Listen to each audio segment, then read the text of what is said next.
अनंत करुणानिधि, वात्सल्य वारिधि, सिद्धांत पारगामी, धर्म के स्वरूप को स्पष्ट समझाने वाले, दर्शाने वाले वीतराग भगवान महावीर स्वामी को भावों से वंदन। शिवाचार्य भगवान के श्री चरणों में शत शत नमन करती हुई मम हृदय निवासनी सरल आत्मा गुरनी मैया महासाध्वी श्री बीना जी महाराज साहिब के श्री चरणों में कोटि कोटि वंदन करते हुए धर्म प्रेमी बंधुओं, माताओं एवं भावी जीवों, आप श्रवण कर रहे हैं धर्म के विषय में। तो मेघ कुमार का प्रसंग भी बीच बीच में आपको एक बैराग के तौर पे श्रवण करवाने का प्रयास कर रहे हैं। महापुरुषों ने वीतराग भगवान महावीर स्वामी के शुभ मुखारबिंद से और महापुरुषों की वाचना किस प्रकार से हमारे जीवन को उज्जवल बनाती है। कहा गया है,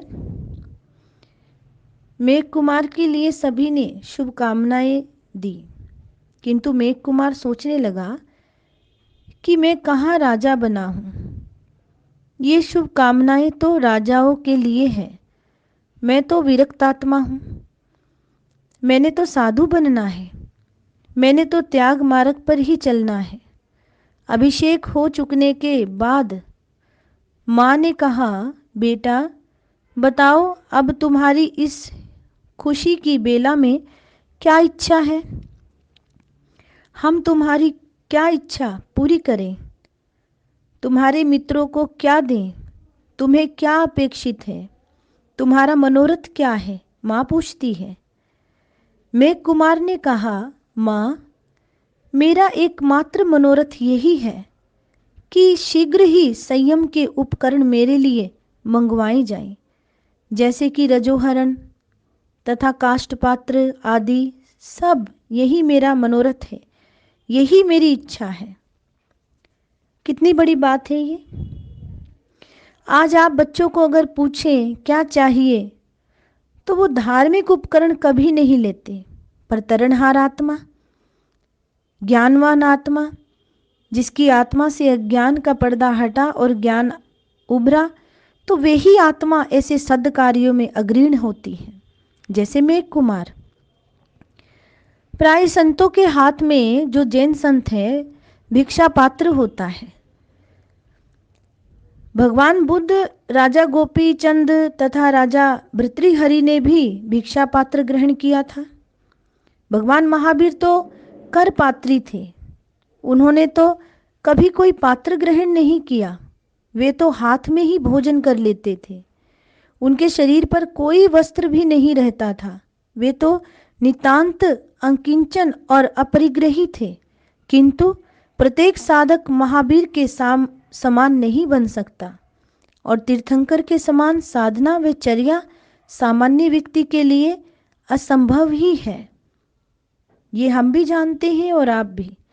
धीरे धीरे ही व्यक्ति आगे बढ़ता है और पूर्णता की शिखरों पर पहुंचने में सफल होता है। भगवान महावीर के 34 अतिशय और 35 वाणी के गुण थे। अब कहा गया, मेघ कुमार ने कहा, मेरे लिए भिक्षा पात्र मंगवाएं और एक रजोहरण चाहिए। रज को दूर करने वाले साधन के उपकरणों को रजोहरण कहते हैं, किंतु रज तो झाड़ू से भी दूर हो जाती है। रजोहरण ग्रहण करने का प्रयोजन केवल रज को दूर करना ही नहीं रहता है, उसे ग्रहण करने में जीव रक्षा का भी उद्देश्य रहता है, ऐसा गुरु भगवंत फरमाते हैं। और ये आप तब भी श्रवण करते होंगे जब किसी भी तरणहार आत्मा को दीक्षित किया जाता है। झाड़ू से तो केवल गर्द तथा कूड़ा कचरा ही साफ किया जाता है, जीव रक्षा करने का बाहर कोई उद्देश्य नहीं होता। चींटियों और कीड़े मकोड़ों को किसी प्रकार का कष्ट न पहुंचे, रजोहरण का यही मुख्य उद्देश्य है। एक व्यक्ति किसी मुनि महात्मा से पूछते हैं, धर्म कहाँ और कब किया जाता है? गौर करना, धर्म कहाँ और कब किया जाता है? तो मुनि महात्मा कहते हैं, धर्म तो व्यक्ति झाड़ू देते हुए भी कर सकता है। यदि वह यतना से झाड़ू दे और किसी जीव की, यतना यानी कि विवेक से, यतना यानी कि किसी जीव की हिंसा ना करे। अगर कहीं पर कीड़ियां ही कीड़ियां हैं, बस हमें तो मतलब है झाड़ू देने तक, तो यहाँ पर हिंसा है। जीव की हिंसा ना करे तो वही कार्य धर्म हो जाता है। धर्म प्रेमी बंधु, ऐसा महापुरुष फरमाते हैं। और ऐसा महापुरुषों ने जब फरमाया तो उसे ग्रहण करना हमारा धर्म है।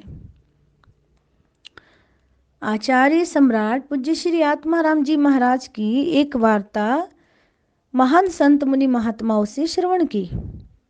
आचार्य देव कहा करते थे कि एक व्यक्ति ने उनसे कभी पूछा था, स्थान, समय, व्यक्ति तथा मौसम कौन से अच्छे होते हैं?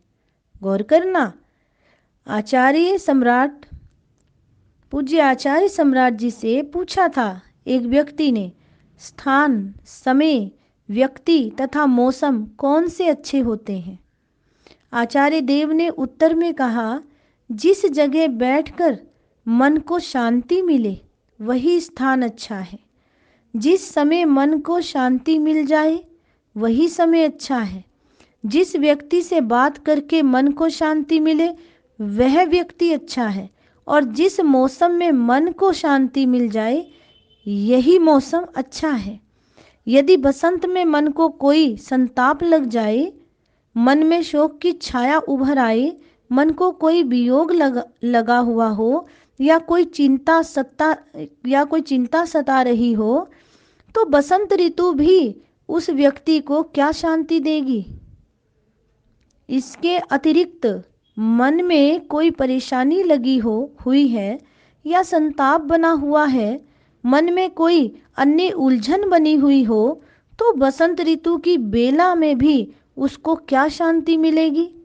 समय कोई अच्छा नहीं, केवल वही समय, वही मौसम अच्छे हैं धर्म प्रेमी बंधुओं, जिसमें शांति मिले। ऐसे आचार्य भगवान फरमाते हैं, जिस स्थान पर बैठकर शांति मिले वही स्थान अच्छा है।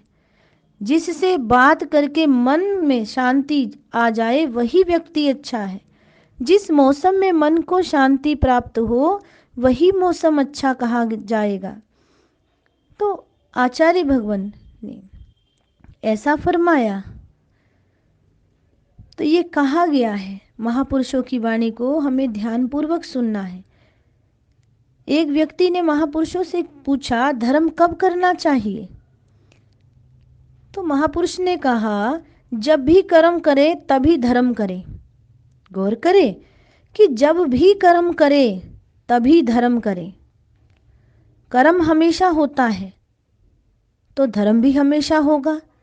धर्म तो झाड़ू देते हुए भी हो सकता है, रोटी पकाते हुए भी धर्म किया जा सकता है। नमो रिहंताणम, नमो रिहंताणम, नमो रिहंताणम। एक व्यक्ति अपना पेट भरने के लिए भोजन बनाता है और एक दूसरे की सेवा करने के लिए भोजन बनाता है। एक बनाकर स्वयं खा लेता है और दूसरा बनाकर पहले दूसरे को खिलाता है। यदि भोजन में सेवा और त्याग का भाव हो और फिर वह भोजन सेवा करने के भाव से विवेक और यतना से बनाया जाए तो फिर भोजन बनाना भी धर्म कार्य ही होगा। धर्म प्रेमी बंधुओं, ऐसी व्याख्या महापुरुषों ने फरमाई है। एक व्यक्ति कूड़ा कचरा साफ करने के लिए झाड़ू देता है और एक व्यक्ति झाड़ू देता हुआ जीव जंतुओं की रक्षा भी करता है। कोई चींटी ना मर जाए ऐसा भाव भी उसका बना रहता है। वे भी एक प्रकार से धर्म साधना ही करता है। धर्मात्मा व्यक्ति झाड़ू से कूड़ा कचरा इकट्ठा करके उसे एक कोने में रख देता है। जितने छोटे छोटे जीव जंतु होते हैं वे सब निकल जाते हैं। उस कूड़े में से जब एक तरफ वो कूड़ा रख दिया जाता है, वो कचरा रख दिया जाता है धर्म प्रेमी बंधुओं, तो उसमें से छोटे छोटे जितने जीव जंतु हैं वे निकल जाते हैं। सफाई भी हो गई और उन जीवों जंतुओं की रक्षा भी हो गई। हुई ना कमाल की बात। छोटी छोटी बातों में हिंसा से बचा जाता है। हर कार्य को करते हुए भी धर्म किया जा सकता है। इसी को जैन धर्म ने यतना कहा है। धर्म इसी विवेक में है। इसे जैन धर्म में विवेक योग कहा गया है। कर्म को छोड़ देने का नाम धर्म नहीं, किंतु जो मन को अपने वश में करके कर्म करता है वह कर्म से लिप्त नहीं होता है, ऐसा गीता में कहा गया है। जैसे कि जो साधक योग से मुक्त है, जिसने अपना मन का अपन वश में किया हुआ है, जिसकी इंद्रियां अपने वश में है, जो सर्व प्राणियों को अपनी आत्मा के समान समझता है, ऐसा योगी पुरुष सब प्रकार के कर्म करता हुआ भी कर्मों से लिप्त नहीं होता। गौर करना इस बात पर। कर्म को कौन छोड़ सकता है भला? कर्म तो करना ही पड़ेगा। शरीर, इंद्रियों तथा मन से भी काम लेना पड़ेगा। हर प्रकार का काम लेना पड़ता है। इस पर कोई प्रतिबंध नहीं लगाया जा सकता। अपनी इंद्रियों व शरीर से काम ना ले, व्यक्ति केवल निष्क्रिय होकर बैठ जाए, इसका नाम धर्म नहीं है। जो व्यक्ति ऐसा भी करता है तो उसे समझना होगा कि यह धर्म की साधना कर्म भूमि में सम्यक आचरण करने के लिए है। अपनी वासनाओं को नियंत्रित करने का तथा मन को साधने का यह उपाय मात्र है। धर्म साधना तो घड़ी दो घड़ी चलता है, लेकिन उसका अधिकांश समय तो कर्म भूमि में ही बीतता है।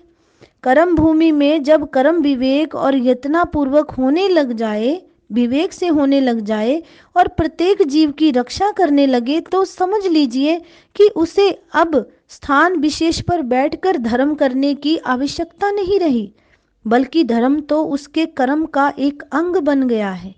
धर्म और कर्म एक रूप ही हो चुके हैं।